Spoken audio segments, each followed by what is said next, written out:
ವೀಕ್ಷಕರೇ, ನಮ್ಮ ಚಳ್ಳಕೆರೆ ಟಿವಿಗೆ ಸ್ವಾಗತ. ಇಂದಿನ ಪ್ರಮುಖ ಸುದ್ದಿ.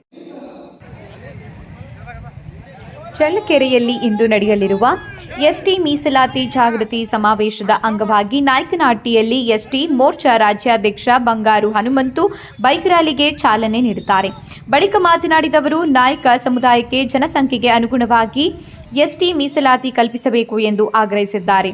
ನಾಯಕನಹಟ್ಟಿಯಲ್ಲಿ ಹೊರಮಠದ ಶ್ರೀ ಗುರು ತಿಪ್ಪೇರುದ್ರಸ್ವಾಮಿ ದೇವಸ್ಥಾನಕ್ಕೆ ಭೇಟಿ ನೀಡಿ ವಿಶೇಷ ಪೂಜೆ ಸಲ್ಲಿಸಿದ ಎಸ್ಟಿ ಮೋರ್ಚಾ ರಾಜ್ಯಾಧ್ಯಕ್ಷ ಬಂಗಾರು ಹನುಮಂತು ಬಳಿಕ ಬೈಕ್ ರ್ಯಾಲಿಗೆ ಚಾಲನೆ ನೀಡಿ ಮಾತನಾಡಿದ್ದಾರೆ. ಸುಮಾರು 30 ವರ್ಷಗಳಿಂದ ನಾಯಕ ಸಮುದಾಯ ಎಸ್ಟಿ ಮೀಸಲಾತಿಗಾಗಿ ಹೋರಾಟ ನಡೆಸುತ್ತಿದೆ. ಡಾಕ್ಟರ್ ಬಿಆರ್ ಅಂಬೇಡ್ಕರ್ ಅವರ ಸಂವಿಧಾನದ ಆಶಯದಂತೆ ಅರ್ಹ ಸಮುದಾಯಗಳಿಗೆ ನ್ಯಾಯಯುತ ಮೀಸಲಾತಿ ದೊರೆಯಬೇಕು ಎಂದು ಹೇಳಿದ್ದಾರೆ. 2022ರ ಅಕ್ಟೋಬರ್ನಲ್ಲಿ ಆಗಿನ ಮುಖ್ಯಮಂತ್ರಿ ಬಸವರಾಜ ಬೊಮ್ಮಾಯಿ ಅವರು ಎಸ್ಟಿ ಮೀಸಲಾತಿಯನ್ನು 3% 7ಕ್ಕೆ ಹೆಚ್ಚಿಸುವ ನಿರ್ಧಾರ ಕೈಗೊಂಡಿದ್ದರು.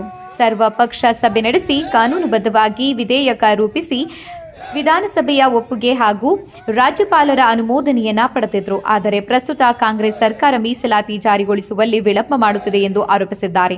ಈ ಸಂದರ್ಭದಲ್ಲಿ ಎಸ್ಟಿ ಮೋರ್ಚಾ ರಾಜ್ಯ ಉಪಾಧ್ಯಕ್ಷ ಅನಿಲ್ ಕುಮಾರ್, ರಾಜ್ಯ ಕಾರ್ಯಕಾರಿಣಿ ಸದಸ್ಯ ಶಿವಣ್ಣ, ಬಿಜೆಪಿ ಜಿಲ್ಲಾ ಕಾರ್ಯದರ್ಶಿ ಕಾಲುವೆಹಳ್ಳಿ ಪಾಲಯ್ಯ, ಮಂಡಲ ಪ್ರಧಾನ ಕಾರ್ಯದರ್ಶಿ ಬೆಂಕಿ ಗೋವಿಂದಪ್ಪ, ನಗರ ಘಟಕ ಅಧ್ಯಕ್ಷ ನಾಗರಾಜ್ ಜಾಗನೂರಹಟ್ಟಿ ಹಾಗೂ ಇತರ ಮುಖಂಡರು ಉಪಸ್ಥಿತರಿದ್ದರು.